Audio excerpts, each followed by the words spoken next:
Good morning. Um, Thanks for having me, and thanks for showing up on this yucky day for the spring tea talk. It's great to be here with you, and great to be here in Bloomington. And so I'm going to be talking about this title, and I wonder if whoever found the lights, if you could just dim them near the screen, that might help. It might help us see that better. Maybe the opposite. Yeah. Okay. All right. All right. So we're going to get there. But you might have noticed in the introduction that Amy gave that everything that I write has the word white in it. And that's not accidental. I am a scholar and a researcher who studies race and racism, but particularly with a focus on whiteness. And there are a couple reasons for that. And so just by way of getting to know each other, I'll share. One of those reasons is that I grew up in a predominantly white community where we didn't talk about race and where I didn't even really think about myself as a white person. And if you had asked me how do you racially identify, I'm not sure what I would have said, except that now in my work I do interviews with white teenagers and ask them how they identify racially, and often they will say, I don't know, I'm just normal.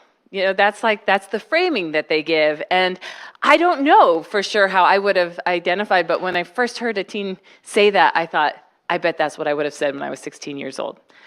I don't know, I'm just normal. I don't have a race. I think that is largely the way that whiteness gets constructed in the US. In fact, if you read Harry Potter, any Harry Potter's fans out there? Yes. So I never read Harry Potter growing up, but I'm reading to my kids now because I was like 28 when the first Harry Potter came out. That might not be right, but but I'm not sure why I didn't read them, but I didn't read them. And I was reading the first one to my children 2 summers ago, and there's a point, a couple chapters in, where J.K. Rowling describes a character as a black boy with dreads. And it was so striking to me because up until that point, she had used no other racial descriptors. And so I'm thinking, well, here we have Hermione and Ron and Harry, and there's no evidence that we know what racial background they have whatsoever. And then suddenly we have a black boy with dreads. So people of color have their racial background named and pointed out, and the whiteness is often invisible. It happens in newspaper articles, books, all the time. So I think that's what I would have said. I'm just normal. And so when I went to college and I was invited to, I actually was part of some classes that were required to take a course that asked you to talk about diversity. And I took a course for that requirement called African American Literature. And it was in that class where I first really heard people saying the word white in the course of a race conversation. And people were saying all kinds of things, white supremacy and white savior complex. And the whole time I'm sitting there thinking like, oh, are they talking about me? Is this conversation about me? What do we mean when we say white? And just confused because I had so little exposure to conversations about race or to my knowledge of myself as a white person. So when I started entering these conversations and I started reading about whiteness, I realized, wow, there are other people who had experiences like me, and there are people out there naming it and talking about it in a way that I was never exposed to when I grew up. And so I study whiteness to figure out where I fit in the racial puzzle that is the United States, what my racial narrative is. I remember somebody saying to me, "What's your racial story, Allie?" This was at a point when I had been sitting in on conversations about race and racism and like showing up because I thought they were really important and listening and nodding. And that was what I did because that's what I thought I was supposed to do. It's like listen to the stories of people of color who've experienced racism. And this person turned to me and said, "What's your racial story?" And I'm like, I don't have a racial story. White people don't have I don't even know where I would start. And that is why I study whiteness, because I want to have an answer to that question. I do have a racial story. The other reason I study whiteness is because I situate myself in the field of education. And in education, my experience has been in classes where the stated topic of the class is on race and education, we tend to scrutinize the outcomes of children of color and communities of color and not talk about the fact that 82% of the teachers in the US are white. So if we're talking about race and education, but we're not talking about the 82% of the teachers in the US are white, we're not talking about the full picture. More than 82% of our administrators are white. Most of our policymakers are white. Most of our curriculum writers are white. So again, if we want to talk about race and education in the US, let's talk about the whole picture, and that requires naming whiteness, and that's why that is what I study. So one more piece about whiteness. There was a quote that I heard early on in my journey by James Baldwin, who said, racism is not a people of color problem. It's actually a white person problem. And nothing's going to change unless white people do something about it. And that quote really speaks to me. And you know, along the way, I don't always know what my role is, because there are certain things I can't do and I can't say, because and there's certain things I don't even know, because as a white person, I don't experience racism the way that people of color experience it. And so I need to be honest about my positionality, and that there's so much I can't know. And there's so much I have to say, and that I can say because I'm a white person. And so part of my role, part of my ongoing inquiry in my life is figuring out that quote from James Baldwin, it's not going to change until white people do something about it. So what do I do? What's my role? How do I do this honestly and with integrity? And those are the reasons why I study whiteness. Today we're going to be talking about this question: how can I have a positive racial identity? I'm white. Many people think that a positive racial identity, this idea, comes from psychology. And many people say, well, a positive racial identity, isn't that just like feeling good about yourself for being white? Isn't that like, you know, like white supremacist ideology? And that actually is white supremacist ideology. So if you're just feeling good about yourself because you're white, that's not where I'm going with this. A positive racial identity in psychology is having the way that psychology uses the terms positive and negative are a little bit confusing. Negative is like the absence of a racial identity. Negative is what I had the first 18 years of my life, a lack of consciousness that being white even impacts my life. Positive racial identity is about having a conscious awareness that I'm white and that it impacts my life and that I have a role in working against racism. That's a positive racial identity. So we're going to get there and we're going to talk about it, but I have a couple other things I want to share first. So this is the definition of racial identity development from Beverly Daniel Tatum, who is one of the leading scholars on racial identity development, that it's just the process of defining for oneself the personal significance and social meaning of belonging to a particular group. So I grew up not thinking I even belonged to a group called white people. I was just an individual. I didn't see that as a group that really had any meaning or resonance for me. And what I didn't realize is that it was a group that I had been put into well before I was born, that I didn't sign off on and that I didn't agree to. But there were many U.S. policies, for example, that went into constructing whiteness that impacted my life. So I grew up in, I gotta skip ahead here. I'll go back. But I grew up in this predominantly white suburb thinking that race had nothing to do with me. And in fact, when I talked to my parents about how race impacted their lives growing up, they said, oh, we didn't have race in our neighborhoods. So my mom grew up in Bethesda, Maryland in the 1960s. And at that time, Bethesda was just a tiny suburb outside of Washington, D.C. And the time that they lived there, only white people and some Jewish families who were still kind of at that time, European-descended Jewish families were starting to become white, according to some sociologists in the U.S. There's debate about that. But it was basically an all-white community in Bethesda. What I didn't know, first of all, so my mom said, oh, we didn't have race in our neighborhood growing up. They were all white. So for her, the definition of race is people who are people of color. What I didn't realize, I grew up basically the same way. My community was 99.8% white. All white communities don't happen by accident. In a multiracial world like we have in the United States, if you have an all-white space, it's because there were legal and political and social structures that went into creating that all-white space. There were individual level acts of violence and exclusion in my community that kept my community all white. And so I was growing up thinking, oh, well, you know, we're just not racist, but that partly because there's nobody to be racist against. I didn't realize how there was systemic level racism impacting the community that I grew up in, leading it to be an all-white space, just like there had been for my parents. I'm going to back up now. So why does my racial identity matter? So this is the other question. Everybody has a racial identity, not just white people. All people in the US have a racial identity. It's a concept that I think can sometimes be confusing to people who emigrate to the US or who immigrate. If they have a different racial structure in the countries that they're coming from, because it's really a US-based concept, and I think race is different from country to country.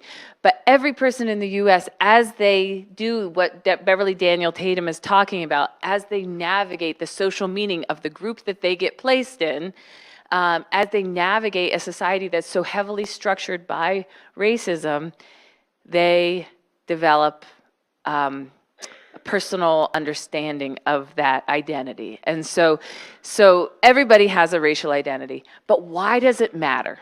So I'm going to talk today about racial identity and why it matters, particularly in the context of education. So it matters because of relationships, racial competence, anti-racist classrooms, having a positive racial identity and supporting students to have a positive racial identity, and because of wholeness. I'm going to explain each of these concepts in turn. That's the bulk of the hour that we're going to spend together. I'm also going to invite you all to share, and hopefully if you have questions, you will interrupt me as I go. But these are the reasons why racial identity matters, and I'm going to explain more to you of what a racial identity is when we get to that fourth one. Any questions so far? How are we doing? Is this what you signed up for? Yeah, more or less. Some people are not sure. I think, is this what you were mandated to come to? Maybe that's the more appropriate question. Okay, anyway, thank you for being here. Yeah, Eric, go ahead.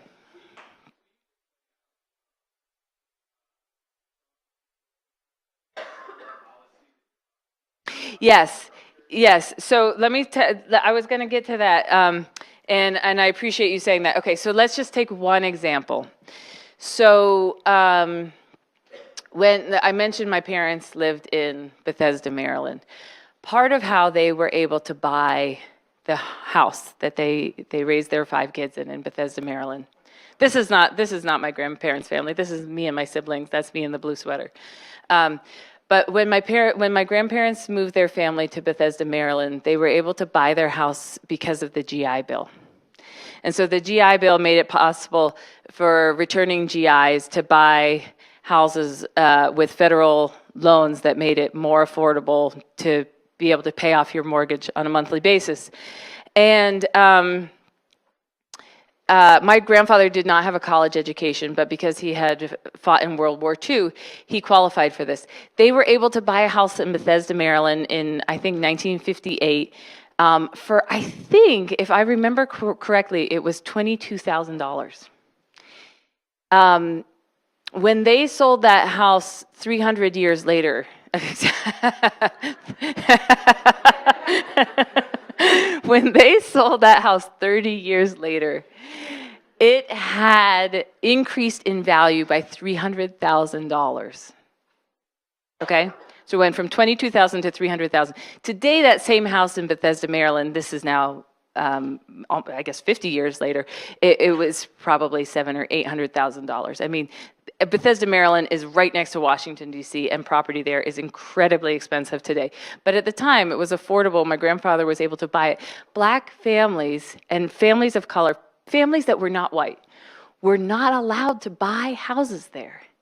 And by and large, at that time in history, families of color were not able to access the suburban real estate market that was developing. Were not able to, because if they were coming from predominantly communities of color, they were usually denied mortgages. And so they were kind of trapped in a rental market where they weren't able to acquire value on their houses. So Ta-Nehisi Coates has a really stunning article about the way that this worked. There's also a PBS documentary called Race, the Power of an Illusion that documents this history. But essentially, when my grandparents helped me and all of my cousins go to college, they were using money from that house that they were able to save because they were able to buy a house in a neighborhood that accrued value using government loans and being able as a white family to buy property when families of color were not able to do that. Then the same thing happened in this suburb, this upper middle class white suburb of Pittsburgh where I grew up, in terms of the house accruing so quickly in value that my parents were able to use the sale of that house also to support college education. So that's one example on a personal level of what it can look like. There are many, there's so many more that I'm not going to go into today. I mean, I think that that's part of what you're doing in your classes. There's actually a book called How Jews Became White Folks by Karen Brodkin that lays out that history. Even though the book is very specific to the Jewish American experience, it lays out that whole history in really clear ways if you're looking for more.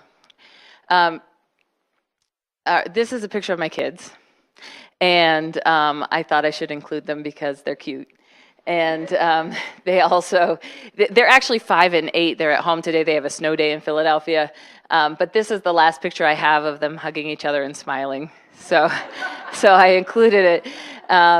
And they, the reason I include it is because I'm not just interested in how do I develop a positive racial identity, but how do I support my kids too? So, it's really easy for me to get up and say my parents didn't know what they were talking about when I was growing up. They didn't teach me anything about race. That's easy to say. But the question is, what do you teach white children about race as they're growing up? How do you help white children be actively anti-racist and love themselves? And what do you teach them when they're 3 months old, and what do you teach them when they're 3 years old and 6 years old and 10 years old and 16 and 25? I mean, what do kids need to know?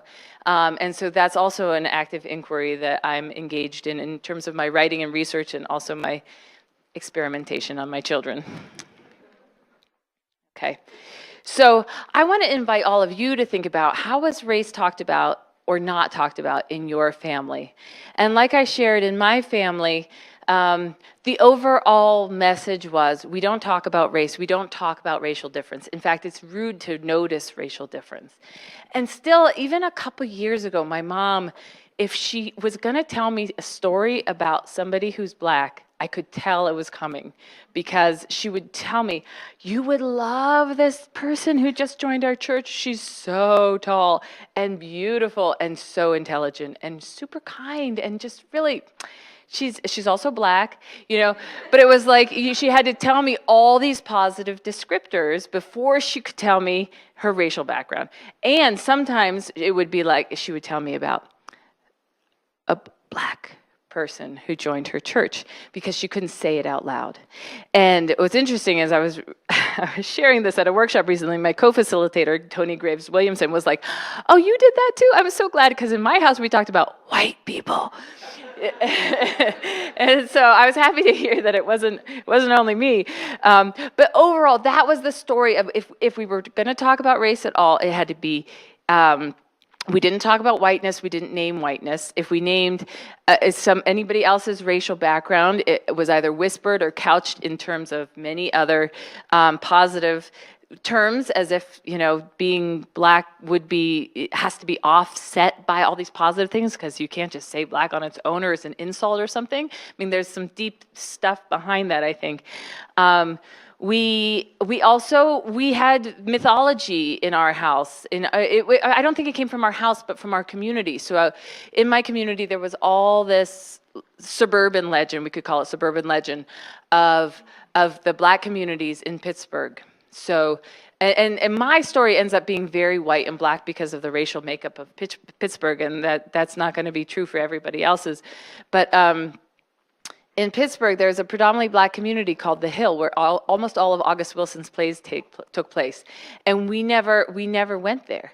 In fact, when we drove by the Hill, I would get nervous because these suburban legends about the gang activity and warfare on the Hill, and I had no concept that the Hill was a place where people had families and homes and happy communities and jobs and school events. I mean, like the idea that there was so much community on the Hill, but we never went there. We stayed away from the Hill. And so my sense, they were 10 miles away.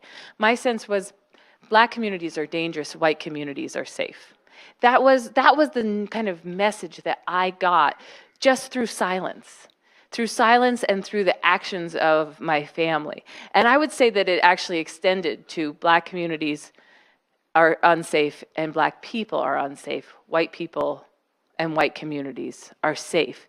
Those were some of the assumptions that I developed based on the just kind of the racial dynamics of my childhood. We also were very clear we're not racist. And we felt like the racists are people who live in the South, frankly. Like that was like white people in the South are racist. So it was easy to scapegoat other people as racist. That's not us. Meanwhile, I learned a lot about the racism of the North, about my own family, and of the fact that actually, in the South, racism looks different, but people's lives are more intertwined. There's more integration, actually, in the South than in the North. But these are some of the ways race was talked about and not talked about in my family.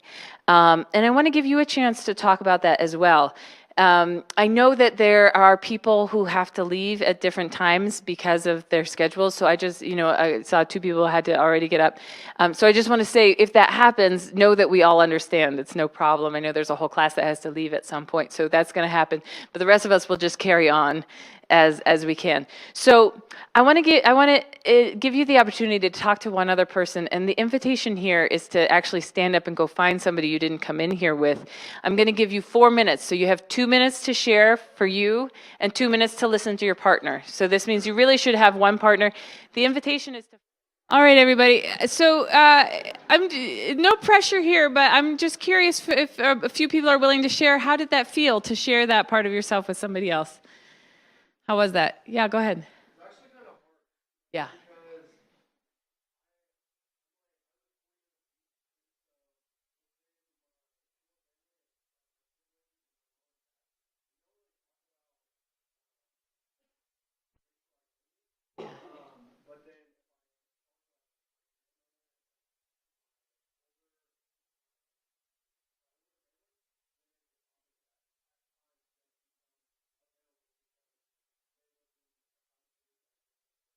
Uh-huh. Uh-huh. And they might have lived at a time when there was more overt exclusion based on race, and so it felt more overt and more clear. Thank you.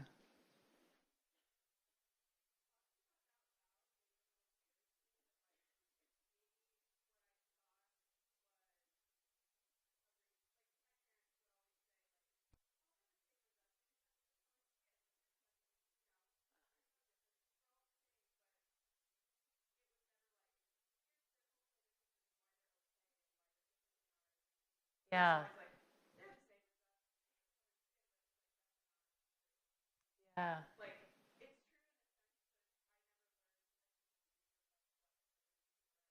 Yeah. Yeah, I think it's this idea that the difference that we might have is scary. that there's something wrong with it rather than that we're different. And the truth is, we might be exactly the same and just have the same and have different skin colors. But the chances are in the US, some of our history is going to be different. And there are whole linguistic and cultural styles that grow up around racial designation because we grow up in such segregated communities. So that's not true of every single person. So, and yet sometimes there really are differences that that then get denigrated instead of like, actually there are differences between people and it's a good thing. Yeah. Anybody else want to share your reaction?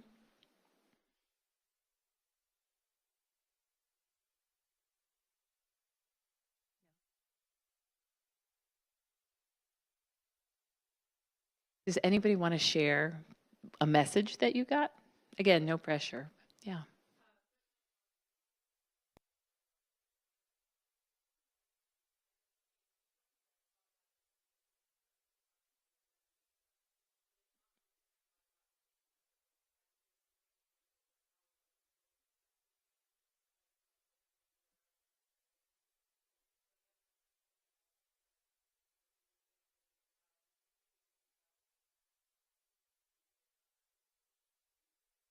Yeah. And the rest of my life. Yeah. Thank you. Thank you. That's great. Well, and hopefully I'll have some stuff to share that might help you along with that question. I know for me, when this question was almost impossible to answer at one point, and for many years actually, until somebody said, I heard another white person say the story of my childhood was the absence of conversations, the absence of consciousness about race. And then I realized, oh, that's my story, is the invisibility, the way it just seemed like a normal and natural part of life, not something that had been constructed through laws and social policy. That I thought we just liked being segregated. I didn't realize that was mandated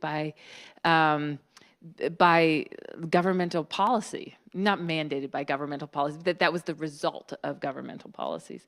Yeah. So these conversations, even 2 minutes, you can take away from it a challenge that you might carry with you for your whole life. How has white privilege impacted my life? When I think about the term privilege, I think about it essentially being the opposite of oppression, not having to live with oppression. And an example of this is, I think often privilege, the idea that I said, I just am normal, or that I think that's what I would have said when I'm 16, that's an example of privilege, not having to think of your identity. So I think of this, recently I met a woman and I was asking her to tell me about her kids, and she said, well, I have 2 kids. I have a cisgender daughter and a transgender daughter. And I remember thinking, wow, I never talk about when I talk about my kids, I say I have a son and a daughter. I never say I have a cisgender son and a cisgender daughter, because the cis part of it is the norm. And that's why it's a privilege, because I don't have to think about it. My kids don't have to think about it. The privileged identity is not having to explain yourself to the world, not having to fight for space in the world. And so sometimes I think people think, well, privilege, I'm not privileged because I didn't grow up in an upper middle class suburb like that lady. I grew up in a working class neighborhood and I never had money. So how could I have privilege? Privilege isn't money. And I think that's why it's a confusing term, because there are ways in which the term privilege is used to equate having wealth or money. But the way it gets used in conversation about identity is that it's actually the opposite of oppression, not having to live with oppression. And so therefore, it just feels normal, when actually there are all these ways that life is easier and more fluid, and you have more access to opportunities because of it. So I was talking with a teacher recently who in New York City, he's African American, and he said he leaves for work 30 minutes early every day, earlier than he has to, because he gets pulled over by police. He walks to work, mind you. He lives in New York City. He gets pulled over by police an average of once a month, but he doesn't know when it's going to happen. And so because of that, that's privilege. That when I was teaching in New York City, I was always late for work, and I never, I just slide in right when it was time to be there, and I never had to think, let me make sure I leave an extra half an hour because someone might pull me over. So that's privilege, not having to think about it, and it can feel like just being the norm. Anyway. So let's keep going. So why not colorblindness? Sometimes people will say, but like my dad really taught us to be colorblind, I think out of good intention, really wanting me to treat everybody equally. The thing about colorblindness is that when we pretend to be colorblind, when we try to be colorblind, we can't talk about racism. If we're not talking about race, we can't talk about racism. That's what happened in my household. Also, race is not just about racism. Our racial backgrounds are part of who we are. They're part of our families, our communities. Not that everybody in the same family shares the same race, but this part of our identity. So not seeing a person's racial background erases their experience of the world and part of who they are. Also, there's so much bias research that demonstrates that most of us have bias that shapes the way we see one another in our snap judgments. And so if we're not talking about race, we're often, and if we're not seeing race, then we're not able to talk about the skin color-based bias that most of us have. Okay. So we're back to the numbers. So the numbers are the big framing concepts around why does having a positive racial identity matter. The second one is that racial stress is a matter of competence, not character. This comes from my mentor at Penn, Dr. Howard Stevenson, who studies racial stress. And he basically says, many of us think that if conversations about race stress us out, it means there's something wrong with us, that somehow like we're bad people, or maybe even that I'm racist. Actually, if these conversations stress you out, you don't know which way to turn, how to participate, it means you lack skills. It's a matter of competence. It's a skills-based competency that anybody can get. Nobody was born with it, and we can all get it. But similarly, and this is what I say with teachers, you can be a good person and lack racial competence. So sometimes people will say, I don't understand why I need this. I'm a good person. And I want us to think about it in the same way that we think about like pedagogical content knowledge. You can be a good person and not be qualified to be a math teacher, right? We hope all of our math teachers will be good people. But you also need to have the skills to teach math. Racial competency is a skill that, that can be learned and that is required for navigating racial stress. So this is a poster that the Red Cross put out a couple of years ago, and it was recalled. Can you see what's going on here? So basically, it's showing like the cool ways to behave at the pool and the uncool ways, but all the uncool ways are depicted by people of color.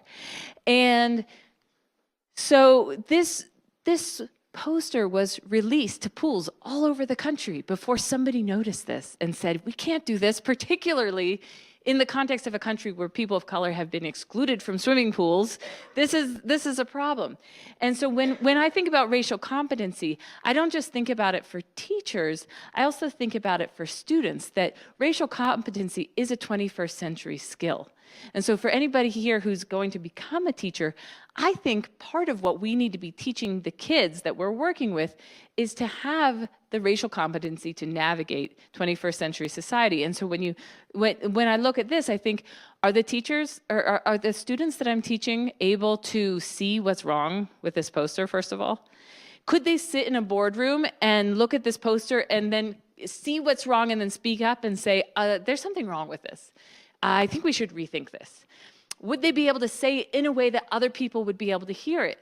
And then finally, if let's say they didn't see it and they're sitting in the room and somebody says, oh, there's a problem with this, would they be able to hear what that person was saying? All of those are components of racial competency, to be able to non-defensively hear a critique and then support it and understand where people are going with it, rather than just feeling like, oh my God, my reaction when I was 17 would have been, you can't say that, you can't talk like that. Instead of, well, let's actually talk about what's going on in this poster so that we don't perpetuate racism. Whereas my view was any racial talk was just racist, so we can't talk about it.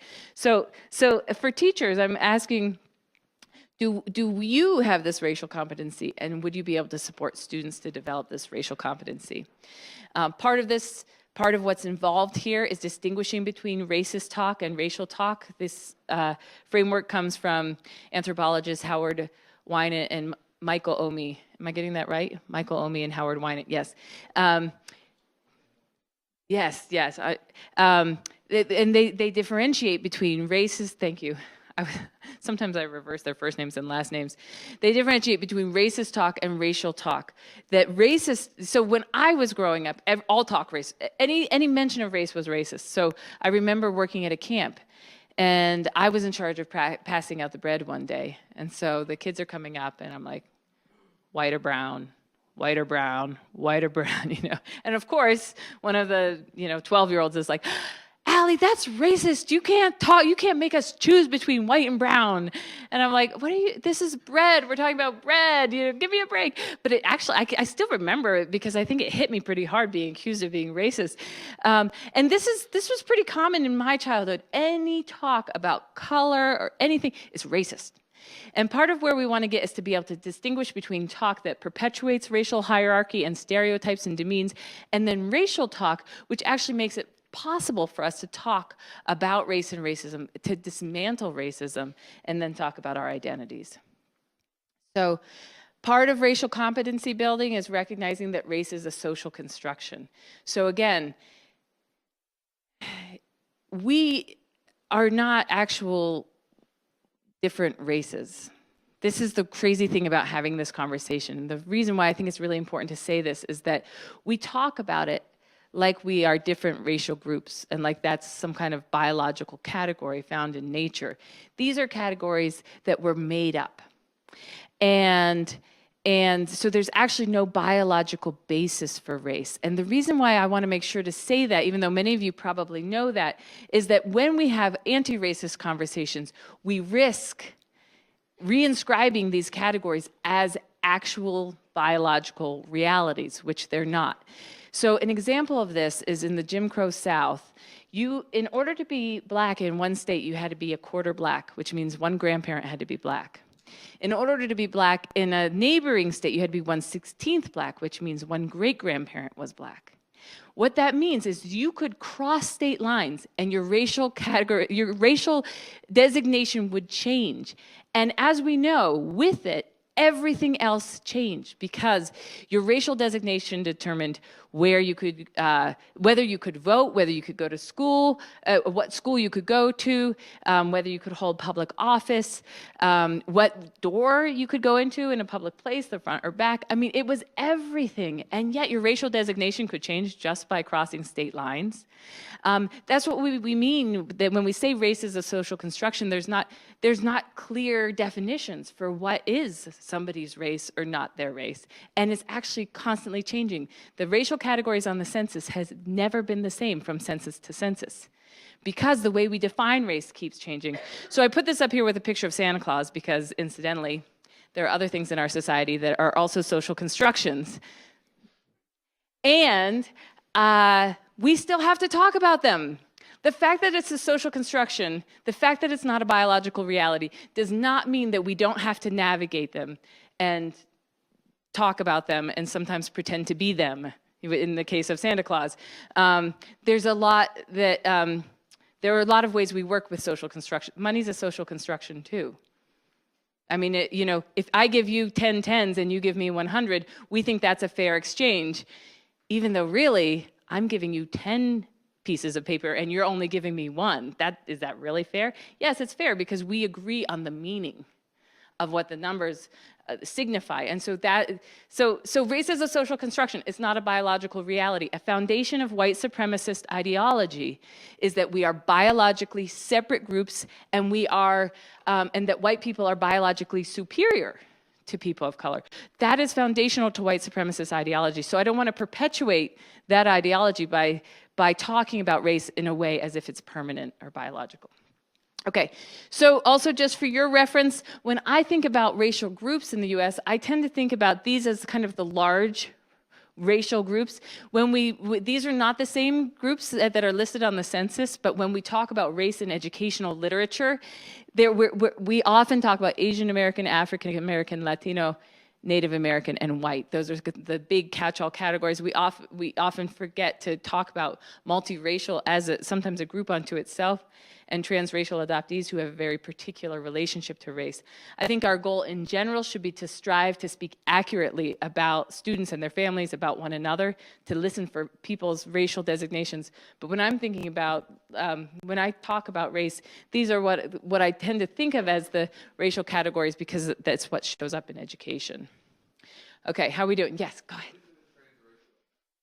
Thank you. So a transracial adoptee is a person who was adopted by a family that has a different racial background than their racial background. So if you have an African American child adopted by a white family, they would be considered a transracial adoptee, or you could, I know some families who will talk about themselves as a transracially adoptive family. So essentially everybody in the family is transracially adoptive in connection to one another. Okay, so the third reason why positive racial identity matters is because of building anti-racist classrooms.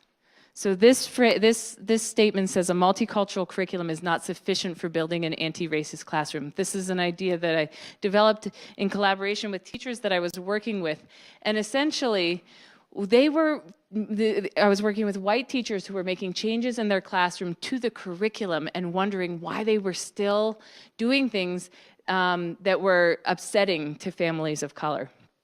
And what we realized is when you're a teacher, there are so many things that you do that are bigger than the curriculum. So the curriculum is necessary and important. And a multicultural curriculum is a necessary part of building an anti-racist classroom, but it's not sufficient. Beverly Daniel Tatum talks about racism as a moving walkway. And she basically says, if you're on the moving walkway, it's moving you along.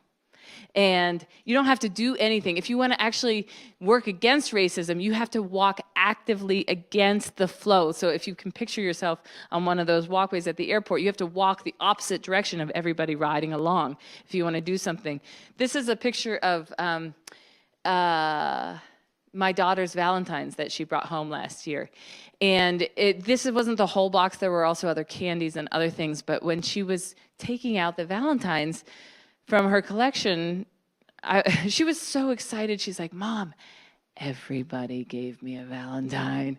You know, I'm like, that's the rule. That's how it's supposed to go. But it was her first time getting Valentine's, so I didn't want to say anything. But she was so excited. And as she pulled them out, I just noticed every single one of these Valentines has white people on them. And, you know, it's not because somebody was like, we're having a whites-only Valentine's Day this year. Nobody, said that. You didn't have to say it. You go to the Walgreens and you get the Valentines that are available there. And these are the Valentines that were available. And her class is 65% African American.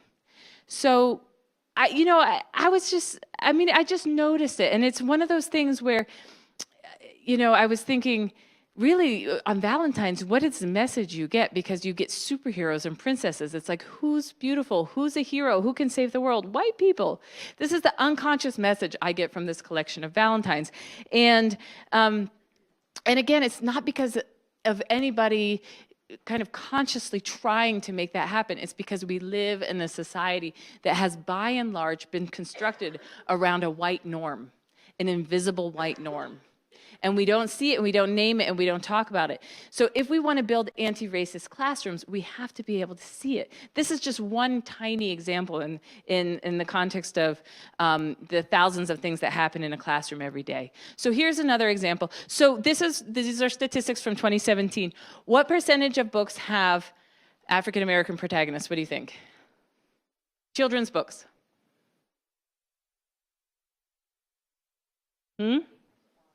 15 to 20, 5, 2, 9, okay. American Indian? 1%, 2%. Asian American?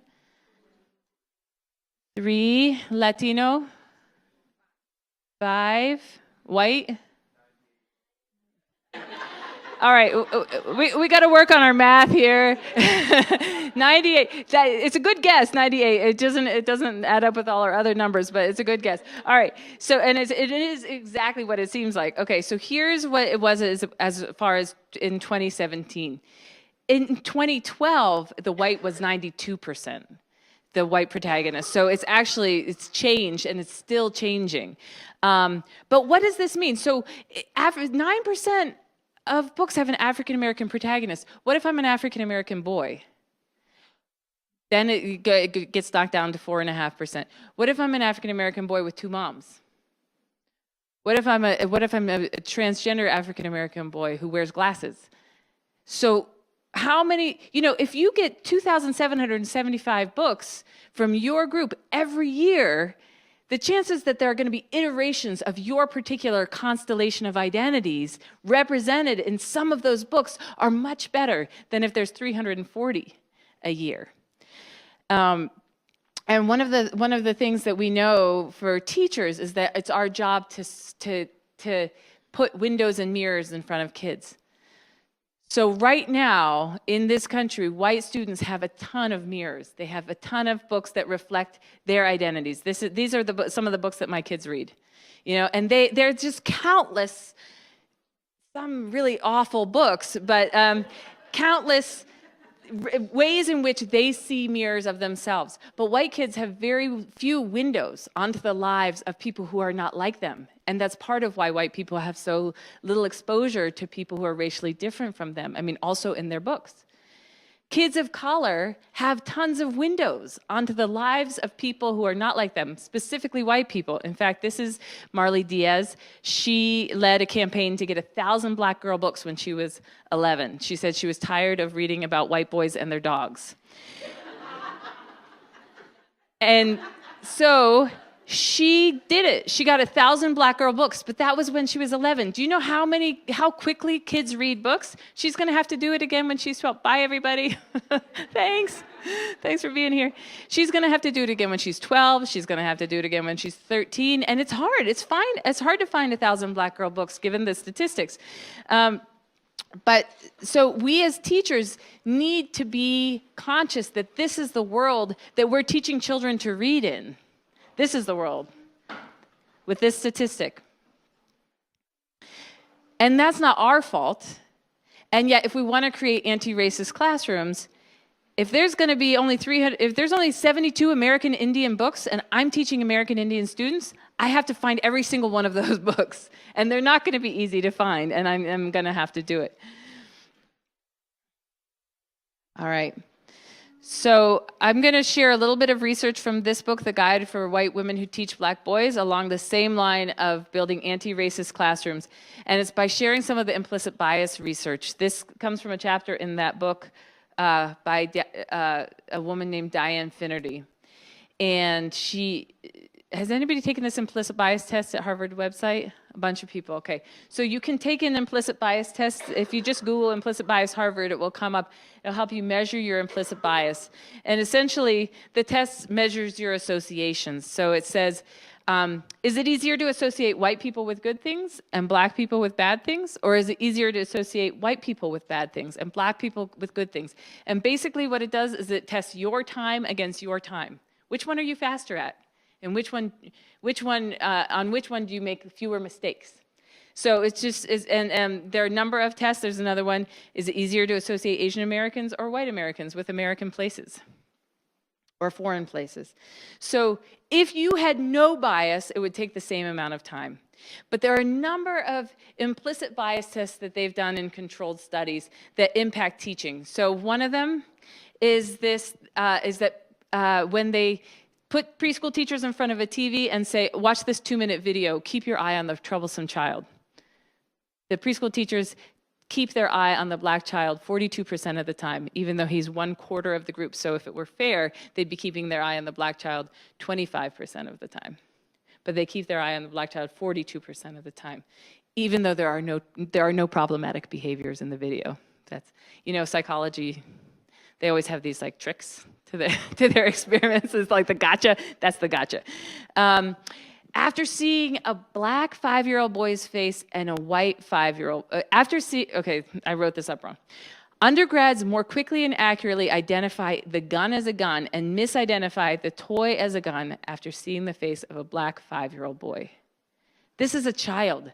This is a 5-year-old. The same thing happens with words, that people taking this test were more quickly and easily able to identify threatening words as threatening and would accidentally make safe words threatening after seeing the face of a black 5-year-old boy. They were primed to see things as threatening after seeing the black face, whereas they were more likely to quickly and easily identify safe words as safe after seeing the face of the white 5-year-old boy, and miscategorize threatening words as safe.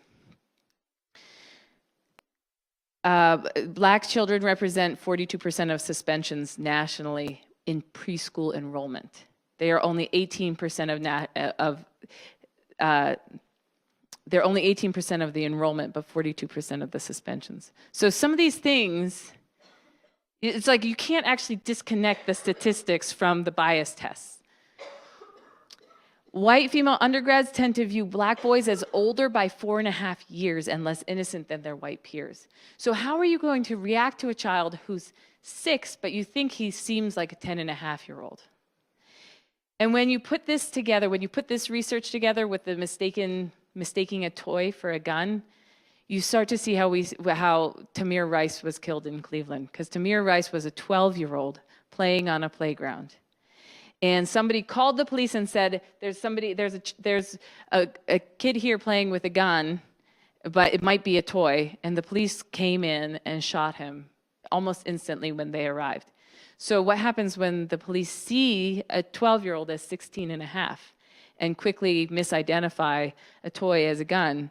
That is how we get here. And how is this happening in a classroom every day? Maybe not with guns, but in other ways in which black boys are being seen as the stereotype or through the bias and not for themselves. Students with stereotypically black-sounding names tend to be labeled troublemakers in controlled studies. Having a black walking style is associated by teachers with lower academic performance and being highly aggressive, more in need of special ed. So these are all ways in which building an anti-racist classroom requires facing our own bias. And that's why having a positive racial identity is so important, because we do all of these things and bias will impact all of these teaching practices if we are not conscious of our bias. So positive racial identity. Here's the thing, a positive racial identity in students has been linked to social and academic success.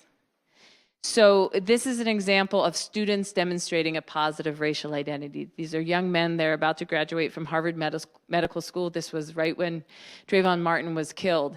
And so they posed for this picture. They have on their black hoodies and white medical coats.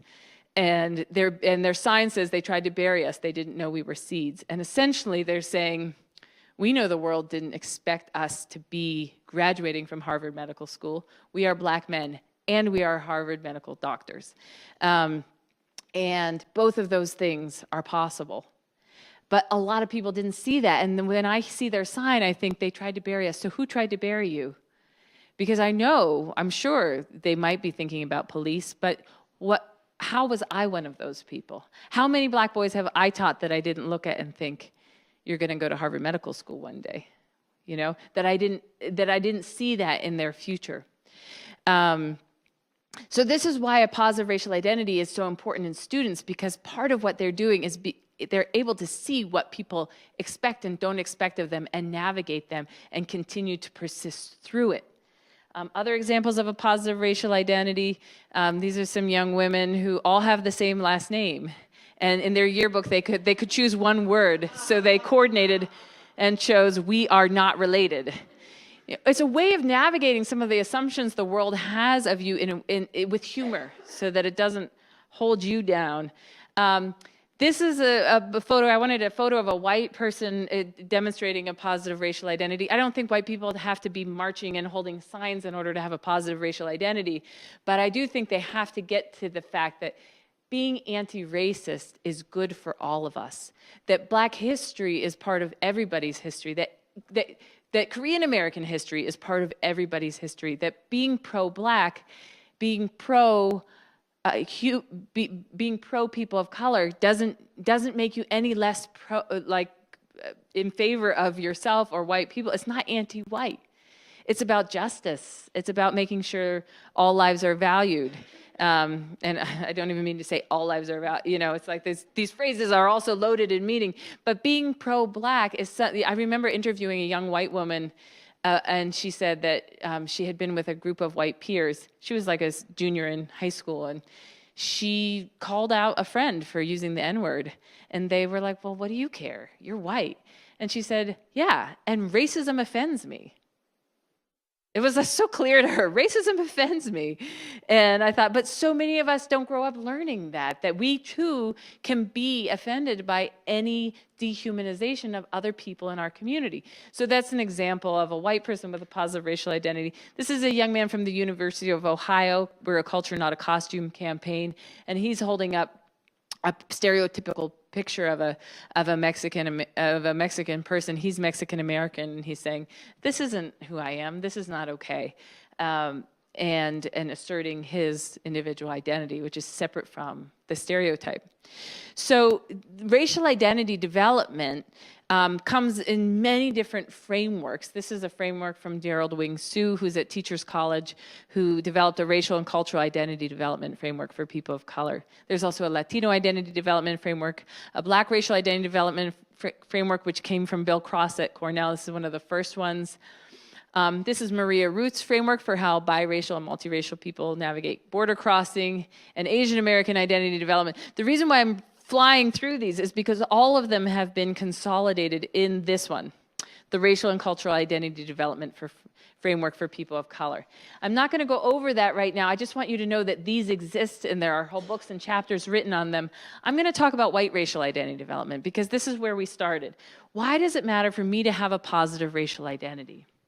A negative racial identity for a white person, like I said before, is essentially the absence of a racial identity, the absence of an awareness that race even impacts my life. And contact is the first step. Contact is the first contact with the notion that there is racism in our society. This was me, freshman year in college, in an African American literature course, reading all of these books and realizing, oh my gosh, actually, racism has been around for a long time and it hasn't changed, and I'm hearing classmates talk about their experiences of it, and I didn't even realize it was so prevalent. And what happens is you then enter the stage of disintegration, and not everybody goes through it, but disintegration is basically this place you go when your worldview starts to disintegrate. So you have contact with the idea that racism exists, and then it challenges your whole worldview, which starts to fall apart. So I believed before that life was fair. If people are, everybody gets an equal shot as long as you work hard, you'll get ahead, that there's no such thing as racism holding people back. And so disintegration is a stage where you feel very vulnerable because all the realities that you grew up with, a lot of the ideas you grew up with, you start to realize are problematic. They're not exactly true. And you start to feel like you have a foot in two different realities. And I felt like the people I knew at home and my family and friends believed in one thing, and then when I went to college, people had this whole other understanding of the world that was really different from what I grew up with, and that was really hard. I felt like if I stayed on both pathways at the same time, I would split in two. Sometimes people don't want to feel the feelings that you feel during disintegration, and so you reintegrate. And basically, I need both hands to show you this. Not really, but basically you take your disintegrated worldview and you put it back together. You reintegrate. And reintegration is about saying, I know just enough about the racial realities in this country to not want to know about them. So you take whatever guilt or sadness you might have felt in this stage of identity, put them back together, and say, I don't think there's this is, you basically, the guilt and sadness get transformed into hostility and anger. So people in this stage are pretty hostile and angry towards people of color and also towards white people who are trying to be anti-racist. In this stage, people will say things like, oh, I'll never get it right because I'm white. I'm always going to be wrong. Or, oh, I don't think people of color, I don't think there's such thing as racism. If they're having a hard time, it's because they're lazy and they're not working hard enough. This is a stage where you kind of turn your anger outwards because you don't want to feel the feelings of disintegration. So I feel this way sometimes. I mean, I'm in this stage sometimes. I'm in reintegration when, sometimes when I get something wrong or when I get feedback about something I do or say that's wrong, and I really start to think, oh, I'm never going to get this right because I'm white. And then I have to go back to these stages of identity development and remember, no, I'm actually fine. I'm now I know more than I did before because I made a mistake and I learned from it. But I can get stuck in that place of I'm never going to be right. And I have to remind myself, that's just a stage of identity development. So I'm going through these because I think it's useful to know. Sometimes people think the only way to feel about race, if you're white, is to feel guilty and to feel bad about being who you are. And I think what this framework helped me realize is if you feel guilty all the time, you're in step 2, which, I used to think step 2 was like the end of the journey. And I was ready for it. I was signing up for it. I'm like, okay, this is what we have to do to end racism. I'm going to feel guilty, and I'm going to make other white people feel guilty whenever possible. I'll make my dad feel guilty. It's like, I'll do that. If that's what we have to do, that's what I'll do. But it was so liberating to realize, no, you're just on step 2. It's actually a 6-step process, and it's a cyclical process. So you're never actually done. But if you feel bad, figure out why you feel bad. What feels off? What could you fix in your life or in the world around you, and keep going. So the other stages of identity lead you towards a positive racial identity, a consciousness, an awareness. So pseudo-independence is a stage where you really want to be anti-racist, but you still have a lot of internalized superiority. So I was in pseudo-independence when I told a woman at a conference, an Asian American colleague, she didn't like some of the things I was saying, and I said to her, do you know how many books on this topic I've read? And she said, really? Because if you actually read that many books, you probably wouldn't have just said that to me. So pseudo-independence is this stage where you think you know everything. And then immersion is when you immerse yourself in figuring out what does it mean to be white in the context of a racist society. And autonomy is where you get some independence around doing that. And I feel like I'm in autonomy, once on a blue moon. And I'm so grateful for the days that I get there. This is white racial identity development. So let me share this graph for you. This is me. I feel like on any given day, I'm in all the stages. Because the stages are really catalyzed by an experience of racism. And every day we're learning new ways that racism manifests in the lives of people around us or in our society. And so that is why we can be in many different stages at once. Okay, this is the last and final point because I know people have to go. I believe it's our job to support our students to have a positive racial identity. It is almost impossible for me as a teacher to support the positive racial identity development of my student if I don't have a positive racial identity. This is why that question, how can I have a positive racial identity if I'm white? And why does it matter? This is why it matters so much, because if I don't have, my racial identity is my toolbox. If I want to carry tools around for improving my classroom practice, for engaging with parents and students, for being a better colleague, I need to have a strong toolbox. My racial identity is not just another tool, it is my toolbox. If I have a strong, robust toolbox, I've been through those stages of identity development a few times, I'm going to be able to carry a lot of tools. If I don't have a strong, robust, positive racial identity, then it's like carrying a hammer in a felt toolbox. It's just going to fall through the bottom. I'm not going to be able to work with it. So ultimately, at the end of the day, the best thing we can do as teachers is develop our own racial identities.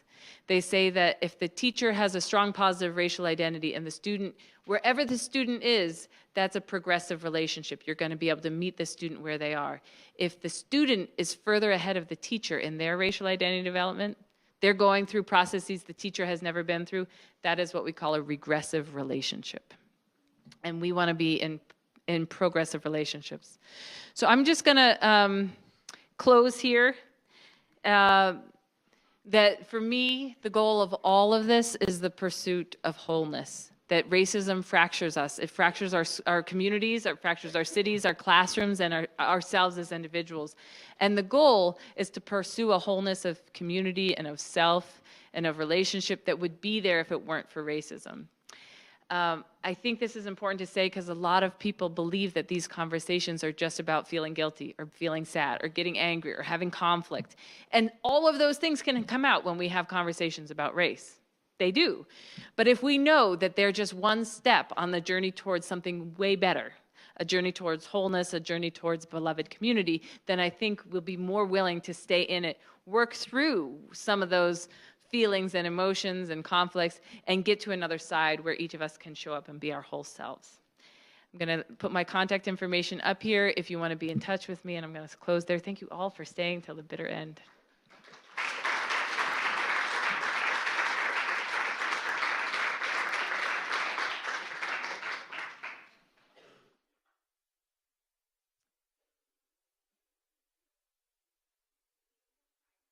I'm going to be here if people have questions, but I don't want anyone to hesitate because I know we're over time. Hesitate to leave. But if you have questions, we'll be here and we're happy to talk. I'm happy to.